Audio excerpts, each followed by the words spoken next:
ফের অর্জুন সিংকে তলব পুলিশের। এবার অর্জুন সিংকে তলব করেছে ব্যারাকপুর পুলিশ কমিশনারেট। বিজেপি নেতা প্রিয়াঙ্কু পাণ্ডের অবৈধ বাড়ি মামলা। অর্জুন সিং ভাটপাড়ায় পুরপ্রধান থাকাকালীনই তৈরি হয় এই অবৈধ বাড়ি। অর্জুন পুরপ্রধান থাকাকালীন কিভাবে অবৈধ নির্মাণ জানতে চেয়ে আগামীকাল বিজেপি নেতা ব্যারাকপুরের প্রাক্তন সাংসদ অর্জুন সিংকে তলব করেছে ব্যারাকপুর পুলিশ কমিশনারেট। অন্যদিকে অর্জুন পুত্র পবন সিংকে সিআইডির তলব। ভাটপাড়া পুরসভার টেন্ডার দুর্নীতি মামলায় তলব করা হয়েছে অর্জুন পুত্র পবন সিংকে। আগামীকালই সিআইডির দপ্তরে আসতে হবে অর্জুন পুত্র পবন সিংকে। বরুণ সেনগুপ্ত আমাদের প্রতিনিধি রয়েছেন আমাদের সঙ্গে। বরুণ, অর্জুন সিংকে এবার ব্যারাকপুর পুলিশ কমিশনারেট তলব করলো, ঠিক কি কারণে? অন্যদিকে অর্জুন পুত্র পবন সিংকে সিআইডি তলব করেছে। একেবারে দেখো, অর্জুন সিংকে যেমন তলব করেছে ব্যারাকপুর পুলিশ ডিটেকটিভ ডিপার্টমেন্ট, পাশাপাশি পবন সিং, অর্জুন পুত্র পবন সিং ভাটপাড়া বিধায়ক, তাকেও কিন্তু তলব করেছে সিআইডি। এই দুই একই দিনে তলব নিয়ে কিন্তু শোরগোল পড়ে গিয়েছে ব্যারাকপুর শিল্পাঞ্চলের রাজনীতিতে।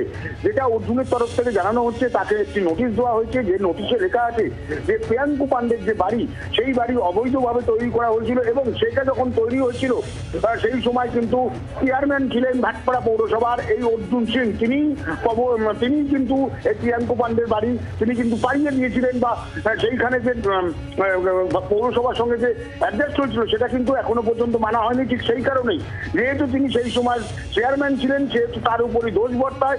এই কারণেই তাকে দেখা করতে হবে ব্যারাকপুর ডিটেকটিভ ডিপার্টমেন্টে বেলা 12টার সময়। যদিও অর্জুন সিং এর তরফ থেকে বলা হয়েছে তিনি এ ব্যাপারে তিনি নোটিশ যেমন পেয়েছেন এবং তিনি এ ব্যাপারে তিনি দেখাও করবেন কালকে, এমনটাই কিন্তু অর্জুন সিং এর তরফ থেকে বলা হয়েছে। পাশাপাশি 2019 সালে একটি কেসে যে মামলা চলছিল ভাটপাড়া পৌরসভার, সেখানে একটি টেন্ডার দুর্নীতির মামলা চলছিল। সেই টেন্ডার দুর্নীতির মামলায় কিন্তু পবন সিংকে রাত 12টার সময় এসে তার বাড়িতে আসে সিআইডির তরফ থেকে লোক, এবং রাত 12টার সময় তাকে ডাকাডাকি করে। তার সিকিউরিটি যখন বলে তিনি উপরে আছেন, তিনি ঘুমিয়ে আছেন, ঠিক সেই সময় কিন্তু সিআইডির তরফ থেকে তার দেয়ালে, অর্থাৎ পবন সিং এর বাড়ির দেয়ালে নোটিশ লাগিয়ে দেওয়া যায়।